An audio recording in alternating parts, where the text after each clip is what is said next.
momento. Muchas veces empezar es la parte más importante del trabajo. Cuando yo vine a Piura, había muchos de estos neonatos quirúrgicos que terminaban referidos o que el soporte no era bien fundamentado, ¿no? Había bastante eficiencia en el soporte, en el manejo, en la capacidad quirúrgica, en la capacidad anestésica. Poco a poco hemos ido adquiriendo habilidades, ¿no? Y con apoyo de pediatras como por ejemplo el doctor Andrés Silva, que es su docente, la doctora Ambulay, que también ve la parte de neonatal, hemos podido tener mejor éxito en los pacientes quirúrgicos. Entonces siempre empezar es la parte más importante. Diciéndoles esto, vamos a empezar con la primera patología, que es la atresia de esófago. Como le digo, la parte de embriología prefiero dejarla para otro lado, para otro momento. No voy a tomar esa parte dentro de las preguntas, pero sí es una enfermedad que se presenta de 1 a cada 4.000, 5.000 recién nacidos vivos, ¿no? La estación no varía. Hay ciertas enfermedades que cuando viene uno dice, faltan 2 por operar de esto. El varón tiene la misma incidencia o parecida que la mujer, ¿no? Y la etiología en la embriogénesis se desconoce, es totalmente desconocida, ¿no? Lo que sí se sabe es que hay un solo tubo y que este tubo, de manera, digamos, anterior, ¿no? Es como si yo tuviera un tubo y le hago un corte coronal o antero-posterior y lo divido, la parte de adelante que va a formar el esófago y la parte de atrás que va a formar la tráquea. Alguna falla en esta división y en esta embriogénesis puede producir una atresia de esófago en cualquiera de sus variedades. Entonces, es una patología que viene con malformaciones asociadas hasta en el 50% de casos. Es por eso que se habla de las reglas de las mitades en atresia de esófago, ¿no? ¿Por qué? Porque aproximadamente el 50% tienen malformaciones asociadas de tipo cardiovascular, sobre todo, y estas asociaciones cardiovasculares generalmente son graves, ¿no? La mitad ahora de estas malformaciones asociadas son cardiopatías congénitas. O sea, si yo tengo 100, 50 pueden venir con malformaciones. De estos 50 que tienen malformaciones, 25 usualmente tienen cardiopatías congénitas. Entonces, la mitad de los pacientes con malformaciones asociadas, o sea, de este 50 que les hablaba, tiene más de una malformación. Por ejemplo, el 5 al 10% del arco aórtico, que usualmente está a la izquierda, no está a la derecha. Ahora, ¿qué malformaciones asociadas? Como ya le decía, el 25 al 35% del global no son cardíacas, como el defecto del septal ventricular o la tetralogía Fallot. También puede venir asociaciones o malformaciones geniturinarias, gastrointestinales, esqueléticas, nerviosas, ¿no? O la asociación Bacter, que es conocida por ustedes. Y esta es la clasificación anatómica usual que nosotros solemos hacer. La clasificación usual es la clasificación del LAT, y la atresia de esófago más común es la tipo 3. ¿Cuál es la tipo 3? Atresia con fístula traqueoesofágica en el cabo distal. O sea, hay una atresia proximal, el bolsón proximal del esófago está atrésico y el bolsón distal está unido a la tráquea formando una fístula. Esta se presenta hasta en el 88% de recién nacidos vivos con atresia de esófago. Y le sigue aquellas del tipo 1, que son no hay ni atresia, hay atresia proximal y atresia distal sin una fístula. Antes se llamaba tipo long gap, ¿no? Que puede llegar hasta el 8%.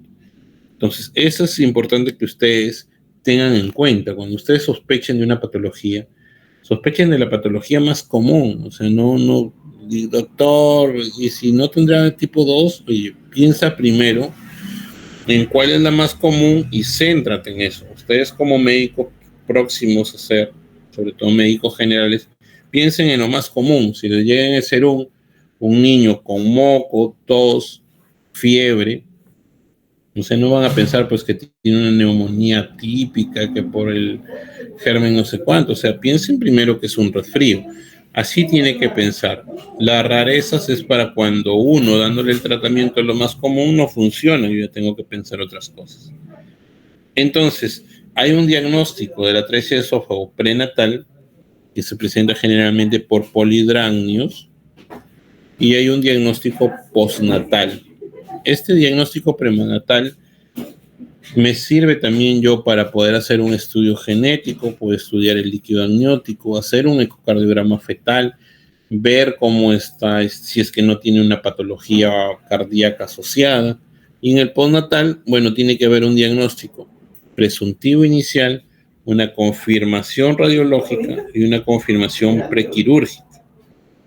Entonces, ¿qué debe diagnosticarse antes de la cirugía? ¿Qué debería de diagnosticarse? ¿No? Cardiopatías congénitas, el arco aórtico, si hay atresia, si hay malformaciones anorrectales.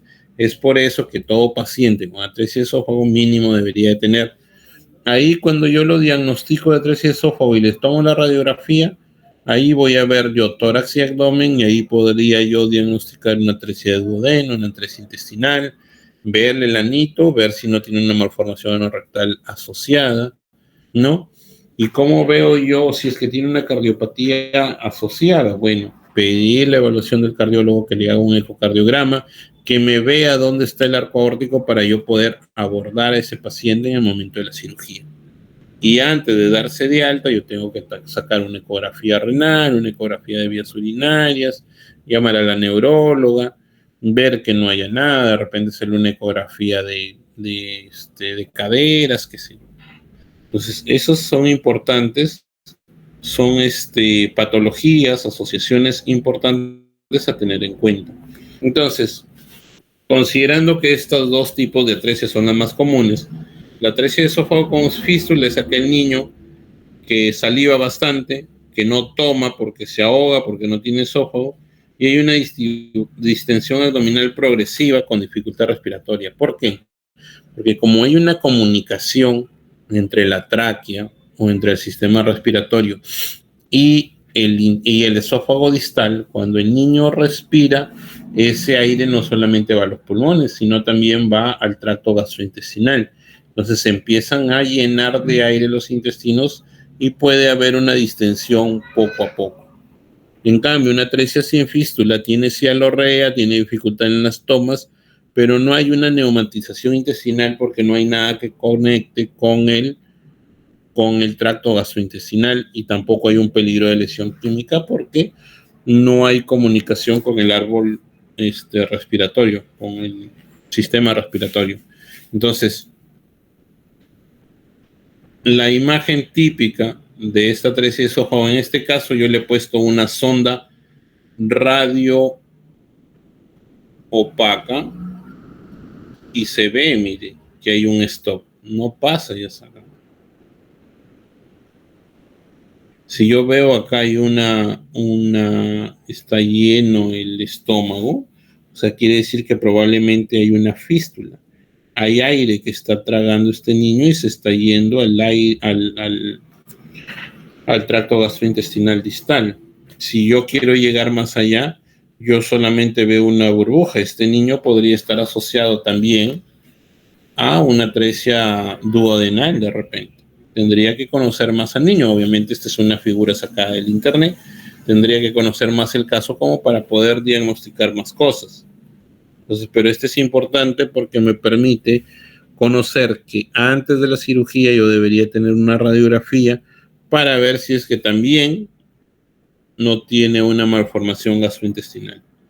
Entonces, el tratamiento depende de varias cosas, sí, depende de la madurez del paciente, de cuán afectado está. Un paciente séptico es mejor combatir la sepsis y operarlo en las mejores condiciones, ¿no? En condiciones de cirugía se puede dar después de un tratamiento intensivo durante las 12-24 horas. Ahora, no es una emergencia operar un paciente con atresia de esófago, pero si este recién nacido es pretérmino, con distrés respiratorio, que el pediatra me dice está con distrés por la fístula que tiene mientras no se cierre esa fístula, va a seguir teniendo ese distrés, hay que apurar la cirugía.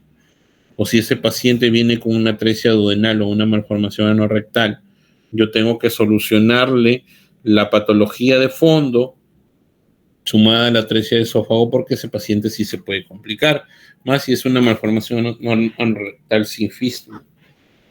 Entonces, en el preoperatorio, todo lo que usualmente se le hace a un recién nacido. Manipularlo al mínimo, conservar su calor, que esté semisentado, ¿no? Con una sonda de aspiración, bueno, ponen de doble lumen, no hay acá de doble lumen, ¿no? Si es que esté con oxígeno, si es que lo amerita, o si es que lo amerita estar intubado también, ¿no? Sus preoperatorios, todo lo que hay que descartarle antes de la cirugía, ¿no? Etcétera, etcétera. Broncoscopía, dice, hay hospitales en donde uno antes de operar una atresia de esófago le haces broncoscopía, le haces endoscopía, porque así sospeches de que ese paciente es una atresia de esófago tipo 3, muchas veces te puedes encontrar otras cosas. Entonces le hacen broncoscopía, le hacen endoscopía para descartar esas cosas. Entonces, el tratamiento es quirúrgico por toracotomía derecha, si es que el arco aórtico está a la izquierda, en el tercer corto espacio intercostal. Y bueno, ¿qué es lo más común? La atresia con fístula distal, yo hago toracotomía o toracoscopía.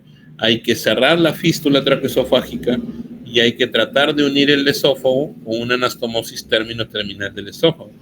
Si es que ese esófago está a una distancia entre el cabo proximal y distal de 3 centímetros.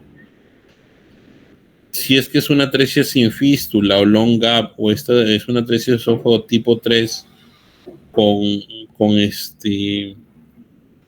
distancia entre los cabos de 3 centímetros o más, yo puedo primero optar por hacer una gastrostomía y luego hacer un reemplazo esofágico, luego entrar a revisar. O sea, hay varias opciones. Que se les quede que lo que hay que hacer en una fístula traqueosofágica tipo 3, la más común de todas, primero, una toracotomía o toracoscopía.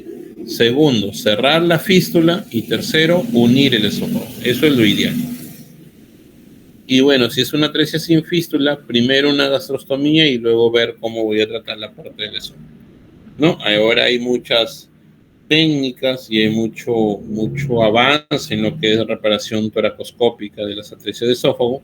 Y bueno, en el postoperatorio es importante que este paciente esté sedado, que esté en NPT. De repente a veces yo le pongo una sonda transanastomótica para alimentarlo los 2 días a las 24 horas. No es importante hacerle un deglutograma ya con el paciente despierto a los 5 o 7 días, dependiendo de la complejidad. Y es muy importante también el drenaje torácico durante la cirugía. Uno, el drenaje torácico lo deja con la finalidad de que si es que hay una dehiscencia de esa atresia de esófago, que es de las complicaciones más comunes que existe, por ese drenaje pueda salir la saliva o lo que salga por esa dehiscencia y pueda cerrar poco a poco. Entonces, ¿cuáles son las complicaciones inmediatas? Como yo le decía, dehiscencia en anastomosis. ¿Cómo se trata muchas veces? Muchas veces se trata observando nada más. Y complicaciones tardías, bueno, puede haber estenosis en el 30%, puede refistulizarse, puede haber reflujo gastroesofágico. Por eso que la mayoría de estos pacientes van con inhibidor de la bomba y protones, ¿no? Puede haber tracomalacia, laringomalacia, etcétera, etcétera.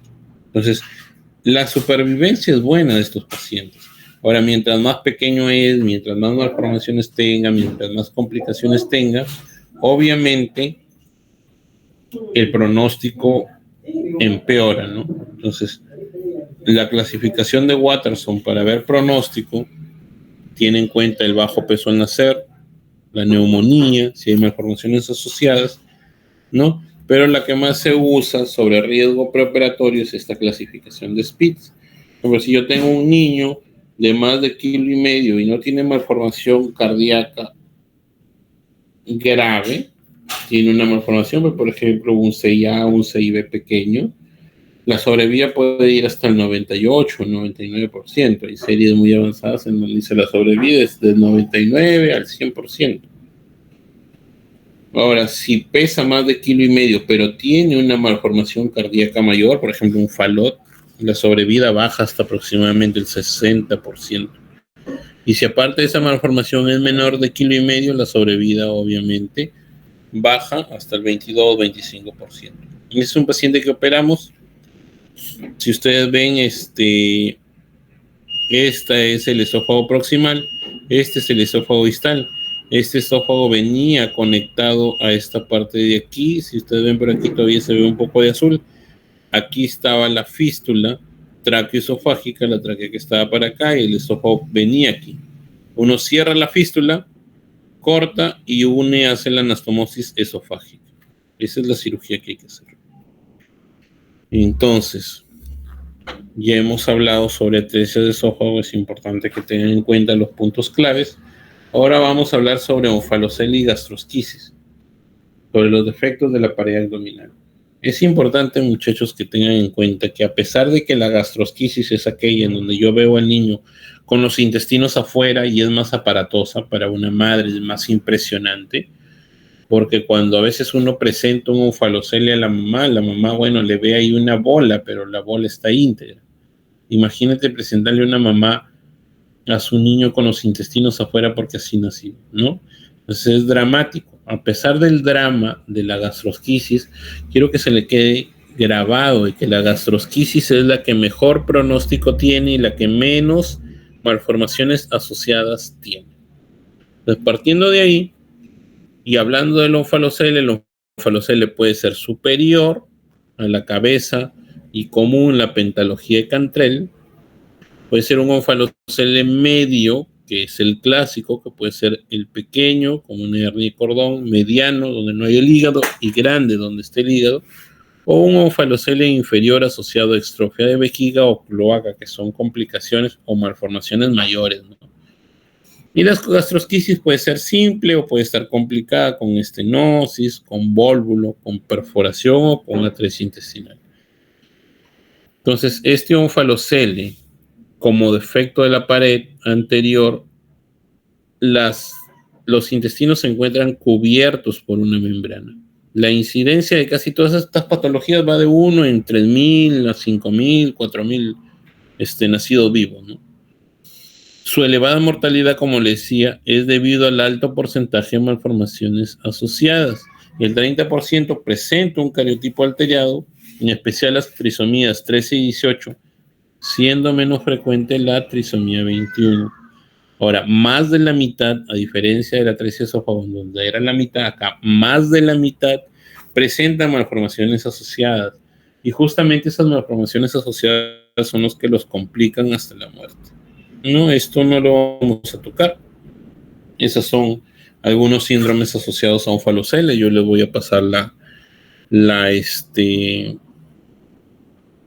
diapositivas para que vean. Usualmente siempre preguntan sobre la pentalogía de Cantrell, ¿no? Que es lo que se ha visto, no es común, pero se ha visto algunos casos acá en Piura. Y a qué trisomías están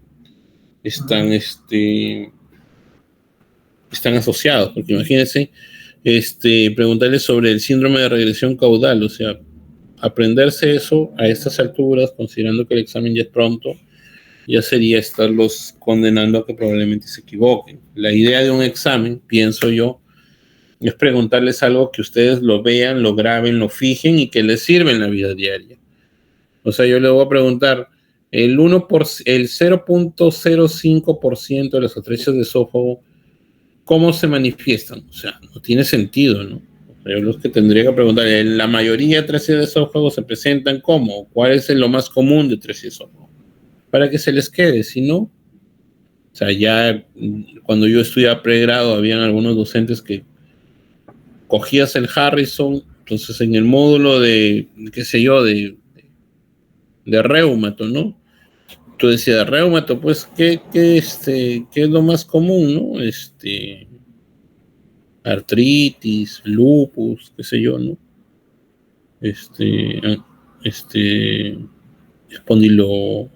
Espondilopatías. Pero al final lo que te preguntaban era la letrita chiquita de enfermedades que eran comunes en el Medio Oriente. O sea, pienso yo, es una opinión propia, que el examen debería ser orientado a que ustedes respondan y que esa pregunta se les quede y que les sirva porque es lo que van a ver en la práctica, ¿no? Entonces, regresando a esto, disculpe que me desvíe. El diagnóstico puede ser prenatal con un aumento de la alfa-fetoproteína, aunque más aumenta la alfa-fetoproteína en el miomeniingocele y en la gastrosquisis. Ahora, el método de elección para diagnosticar onfalocele es a partir de las 12 semanas. Eso sí tienen que aprenderse. Entonces, el diagnóstico postnatal ya hay que confirmar el defecto, las características, hay que ver que la membrana esté intacta, ¿no? Que ver si está el hígado o no, ¿no? Descartar ciertas anomalías que sean visibles, ¿no? O no visibles, tomar la glicemia y todo lo que se le hace a un recién nacido, ¿no? Entonces, ¿cómo se traslada? Hay que poner una sonda orogástrica de grueso calibre para que por ahí el paciente se descomprime un poco y esa membrana, ese onfalocele no esté tan a tensión.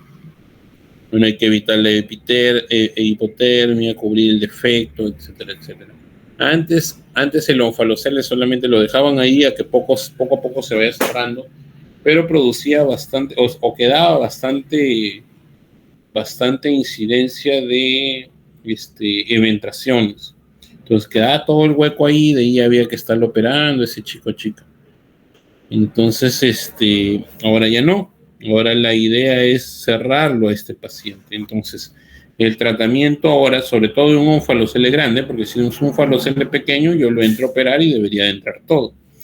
Pero si es grande, yo trato este onfalocele con una reducción gradual del contenido, con estos parches de hidrocoloides que se llaman Duoder, con el paciente completamente sedado para poder yo tratar de introducir esto. Le voy avanzando poco a poco, le voy avanzando estos bajalenguas. Digamos, hoy día hasta aquí, mañana los sedan más, los bajo hasta aquí, hasta que poco a poco vaya entrando el contenido intestinal. Una vez que yo ya lo pruebo que sí se puede cerrar, ya lo puedo operar. Este es un niño que operamos, ya una vez que ya esta piel da para cerrarse, ya lo pudimos operar. Una operación grande, es una cirugía amplia, pero es como debería de quedar. Entonces, al igual que otras patologías, también tiene complicaciones, ¿no? Tempranas, como la infección iridiscencia, se pueden eviscerar, pueden fistulizarse, puede haber un hilio prolongado, ¿no? Enterocolitis necrotizante, insuficiencia renal, edema en miembros inferiores, más como consecuencia del síndrome compartimental que puede expresarse por la introducción de las vísceras en el abdomen. Y pueden haber también complicaciones tardías, ¿no? Como eventración, oclusión, reflujo, testículos no descendidos muchas veces. Y dentro de la gastrosquisis es lo contrario, no tanto lo contrario, sino que tiene mejor pronóstico. Entonces, usualmente el efecto es lateral derecho de 2-4 centímetros y rara vez, a diferencia del onfalocele, se asocia con otras malformaciones. Hay algunos agentes de probable causa, como el estrés, el consumo de ibuprofeno, el consumo de cocaína por parte de la madre, no madres primíparas, de corta edad, y estos son niños que usualmente nacen prematuros con bajo peso al nacer. ¿No? Eso no lo vamos a ver. Y el diagnóstico es prenatal. Puede expresarse con un aumento de la alfa-fetoproteína y la ecografía es de elección. Entonces, el intestino flotando no es normal a cualquier edad. Si bien el diagnóstico antes de las 15 semanas es excepcional. Entonces, a partir de las 15 semanas yo tomo una ecografía, o a partir de las 12 en el onfalocele, yo podría diagnosticar un onfalocele a las 12 semanas y una gastrosquisis a partir de las 15 semanas. Bueno, y cuando nace, pues es fácil diagnosticarlo, ¿no? Hay que confirmar la presencia del defecto, porque puede ser también un onfalocele que se ha roto la membrana, Hay que buscar atresias, estenosis, el compromiso de la piel, etcétera, etcétera. Y hay algo muy importante que ahora se está manejando. Así como en Onfalocel están estos parches reductores instaurados por un doctor de acá de Colombia, el doctor Abelo. También ahora en gastrosquisis se habla del índice de reductibilidad.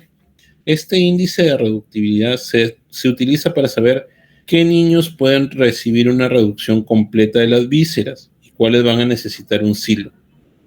Sirve en el 90% de pacientes y debe realizarse a partir de las 30 semanas. A partir de las 30 semanas. Esta centinela que uno llama, que es la más gruesa, no debe confundirse con el estómago, ni con una clava si fuera un intestino atrésico. O sea, con el cabo proximal de un intestino atrésico. El índice de reductibilidad podrá realizarse después de la semana 30, si es que no hay atresia intestinal, y siempre que la diferencia entre el diámetro de la asa centinela sea mayor de 8 o 10 milímetros del asa de intestino delgado más fina media. Entonces, ¿cómo saco yo este índice de reductibilidad? Lo saco el diámetro del asa centinela, o sea, del asa más gruesa, entre el diámetro del orificio por el espesor de la pared del intestino. Entonces, si por ejemplo yo tengo un asa que mide 40 milímetros, o sea, el asa centinela 40 milímetros, o sea, 4 centímetros, tengo un orificio de 4, también digamos, también ponle 40 milímetros y un espesor de pared de 2 milímetros, yo digo 40 entre 40, 1 por 2, 2. Esto es menor o igual a 2, entonces la reducción visceral primaria es segura. Ese paciente yo lo puedo operar ni bien nazca. Si es que va de 2 a 2.5, la reducción primaria es posible, pero si ya es de 2,5 a 3 o mayor de 3, primero la reducción es dificultosa o puede ser desaconsejada, y ahí hay que usar un silo. Nace el niño, yo le pongo intubación, lo pongo sedado y le pongo un silo en sus intestinos, y poco a poco, igual que como hice con el Onfalocel, lo voy reduciendo. Este es un niño que nació, le pusimos un silo, poco a poco lo fuimos bajando hasta que lo pudimos cerrar y quedó incluso sin cicatriz. Entonces es importante, muchachos, como les decía, que ustedes estén a la par de lo que se hace en el mundo. Eso es lo que se está haciendo. La idea es traerles una charla actualizada. La idea también es que si yo sigo dictando la charla, esta charla creo que la vengo dictando desde el año pasado. Sí, la idea es que si yo voy a dictar una charla de aquí en 10 años, la idea es que todo esto haya cambiado, ¿no? O bueno, si no ha cambiado, seguir exponiéndole con lo último. Luego siguen las malformaciones anorrectales. Muchas veces como alumno, usted, ¿qué tiene ese niño? Tiene ano imperforado.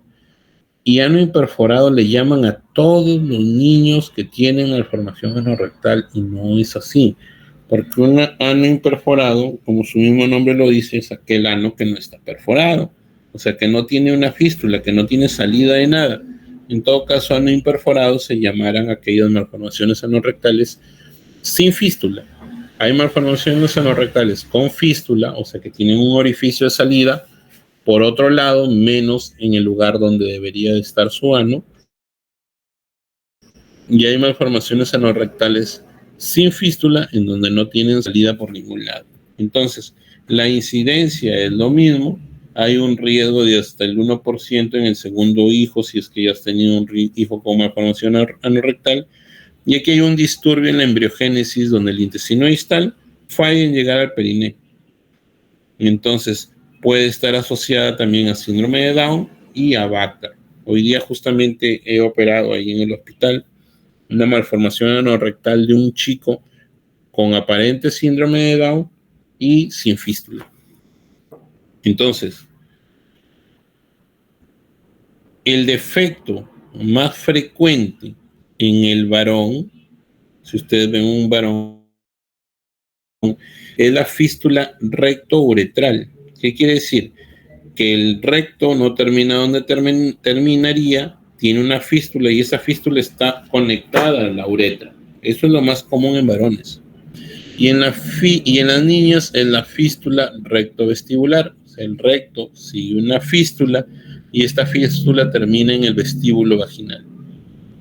La malformación anorrectal sin fístula es inusual y se observa en el 5% de los defectos anorrectales. Sin embargo, hoy día, como les digo, he operado uno, ¿no? Entonces, el espectro malformativo en el varón, esto es lo normal, ¿no? Lo normal es que este colon venga acá. Si ya desemboca acá, es la fístula recto perineal entre el escroto y el ano teórico, está el periné, entonces fístula recto perineal. Si desemboca cualquiera de estos, es la vejiga, se llama fístula recto uretral, pero hay fístulas recto uretrales de varios tipos. Hay la fístula recto uretral membranosa que cae en la uretra membranosa, recto uretral prostática porque cae en la uretra prostática, y esta es la fístula recto vesical que cae ahí en la vejiga. Y en las niñas, este es el recto, este es el ano teórico, y lo más común es la fístula recto vestibular, que desemboca acá en el vestíbulo vaginal. Hay fístulas rectovaginales, que son raras, y hay fístulas rectovulvares, ¿no? Entonces, ya saben, la fístula. La malformación anorrectal más común en el varón es fístula recto-uretral. En la mujer, fístula recto-vestibular. ¿Cuál es la malformación anorrectal más compleja? La persistencia de cloaca. Este es muy difícil de operar y de abordar. Entonces, el diagnóstico, hay que hacer un examen perineal del recién nacido. Igual que el onfalocele, más del 50% tiene una malformación asociada, especialmente sacra y geniturinaria. ¿Me esperan un ratito, por favor?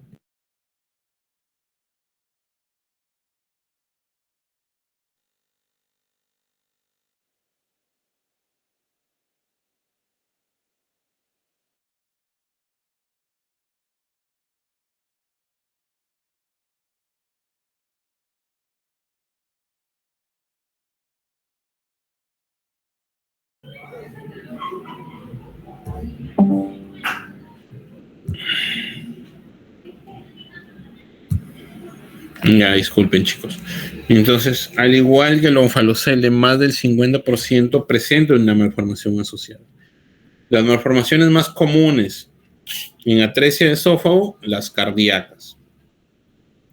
Aquí las malformaciones más comunes son las malformaciones sacras y las geniturinarias. Ahora, las infecciones urinarias recurrentes e hidronefrosis son las principales causas de morbimortalidad en estos pacientes. Entonces, ¿cuál es el tratamiento? Hay tipos de malformaciones anorrectales en donde se les hace una anoplastía primaria, pero la mayoría yo les hago una colostomía proximal que la hago en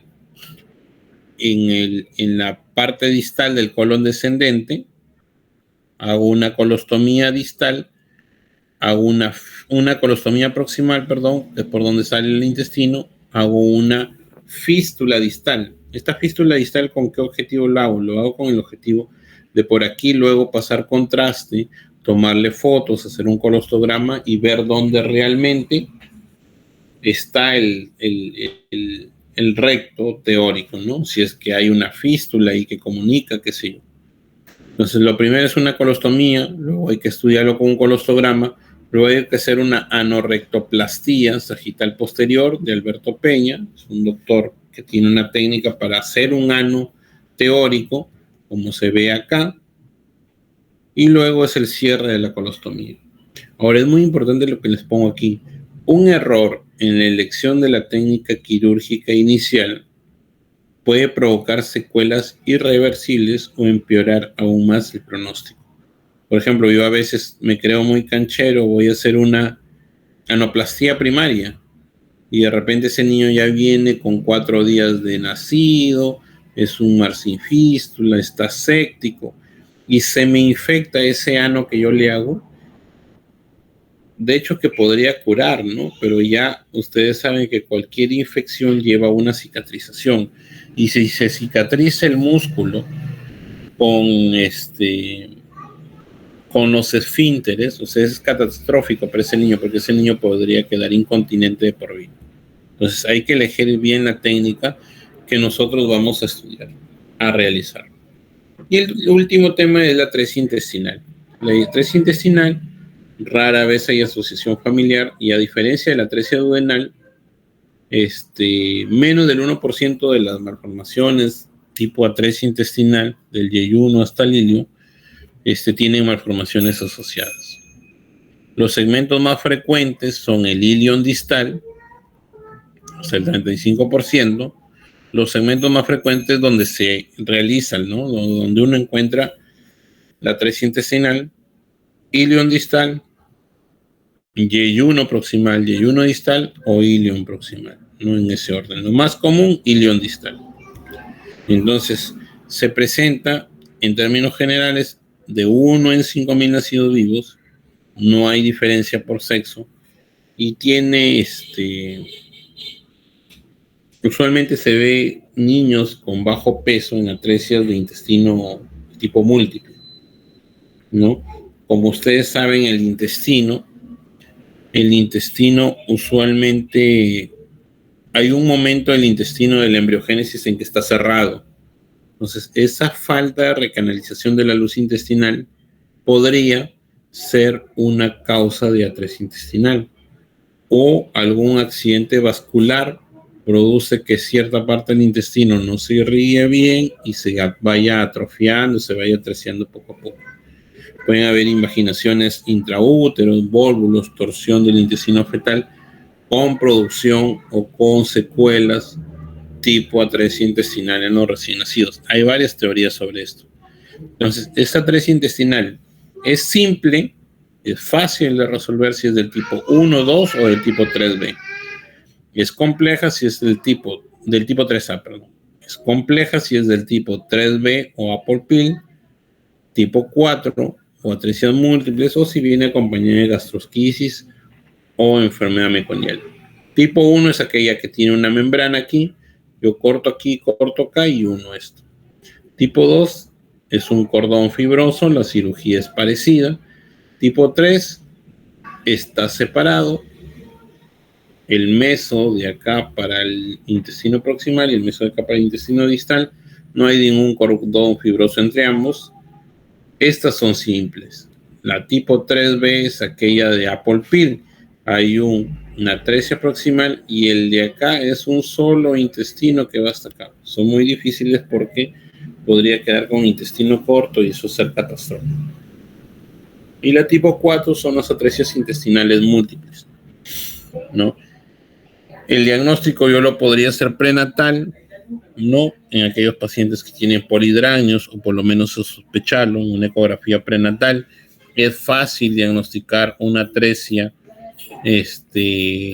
prenatal, una atresia intestinal, sobre todo de tipo duodenal.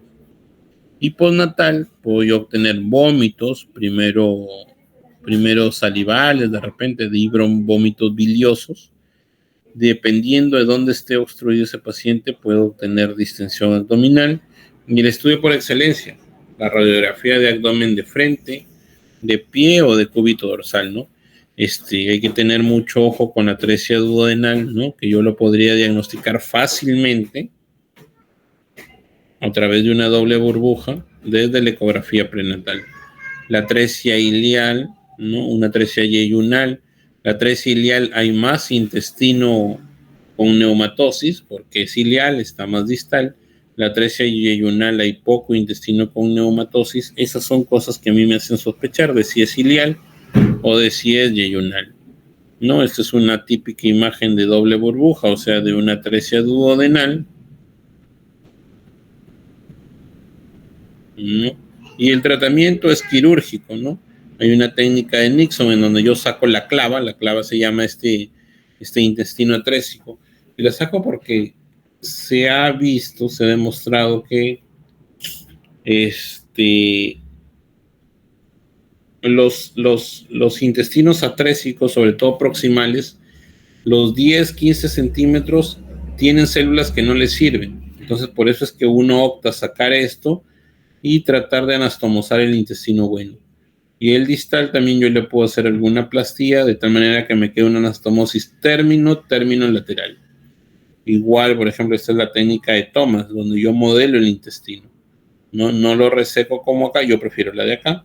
Acá no lo reseca, simplemente aquí le hace un corte, digamos que disminuye el diámetro de este intestino para poderlo anastomosar al intestino distal. Esto muchas veces se hace en atresia yeyunal alta, donde yo no me puedo dar el lujo de hacer esto.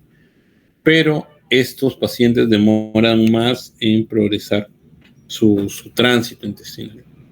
Entonces, espero no haberlos aburrido, espero que ha sido una charla rápida, pero creo haberles dado los puntos más importantes.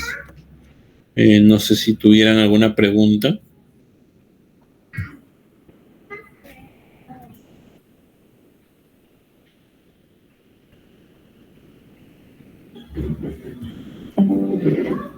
Creo que no hay ninguna pregunta, doctor. Todo bien, entonces. Pregunto yo entonces. A ver, delegada, ¿me escuchas? Sí, sí lo escucho. Ya, si tú tuvieras un paciente con atresia de esófago y ese paciente está que saliva,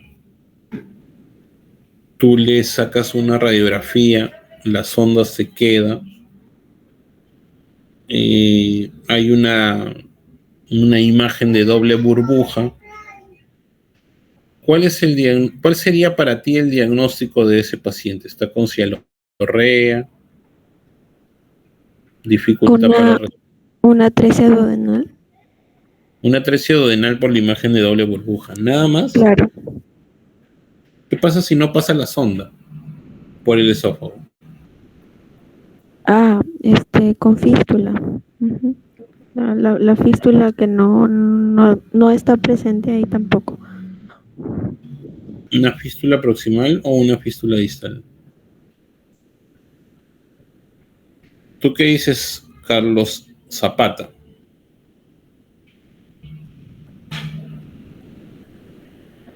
Doctor, buenas tardes. ¿Qué tal?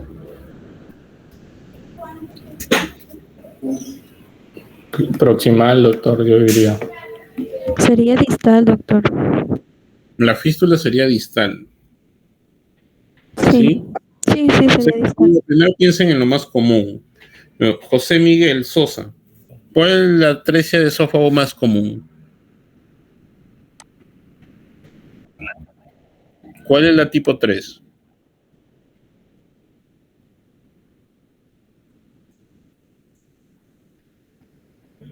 José Miguel,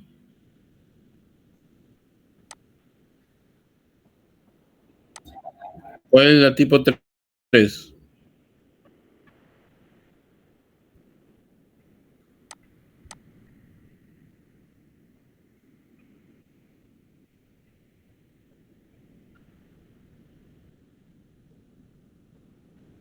José Miguel, ¿estás ahí o no? Ya, ¿cuál es la tipo 3?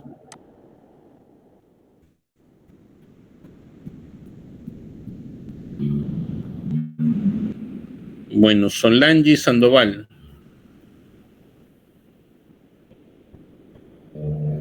¿cuál es la atresia de esófago tipo 3?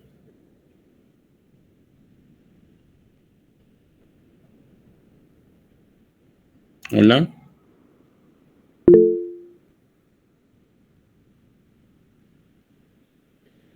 Ya, bueno, su micro no funciona. Ya. Talía Tocto.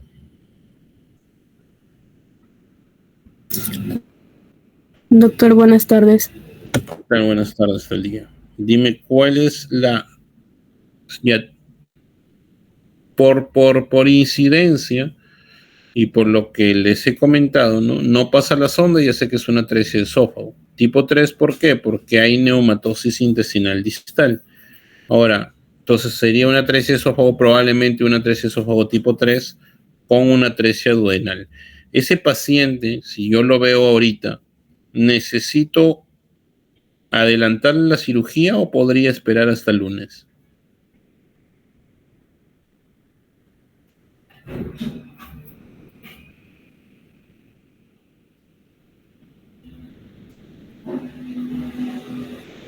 Doctor, adelantar a la cirugía por la complicación que presenta. Bueno, por la comorbilidad debería yo buscar la manera de operarlo lo más pronto posible, ¿verdad?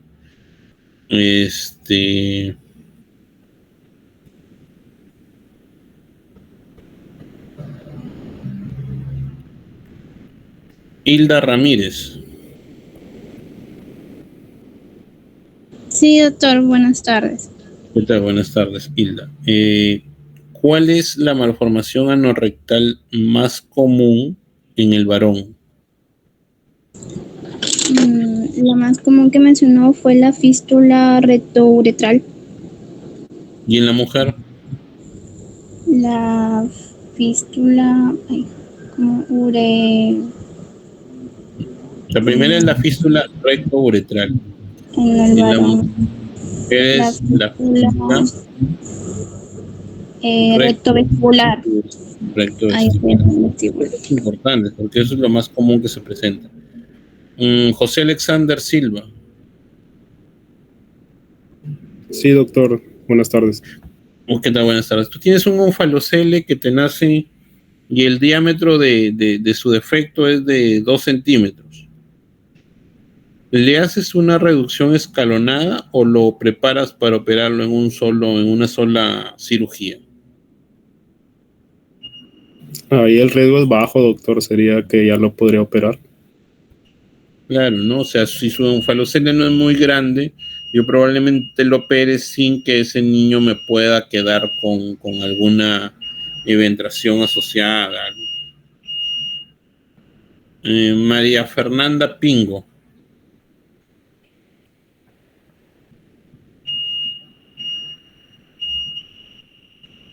María Fernanda Pingo no está. Máximo Velázquez.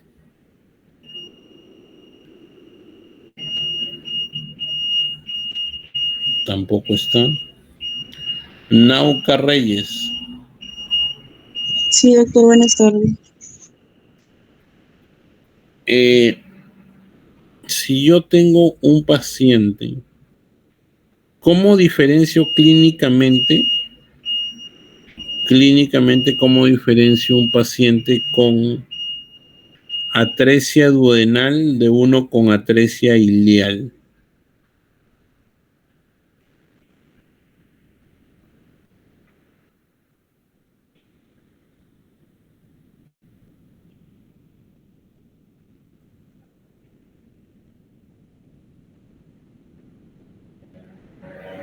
Hola, ¿se me escuchó la pregunta? Sí, doctor, sí se escuchó. Ya.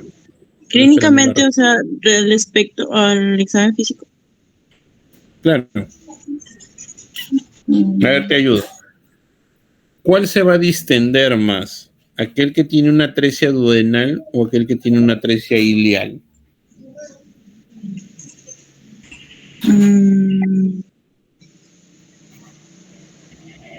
Ileal, que sería más terminal.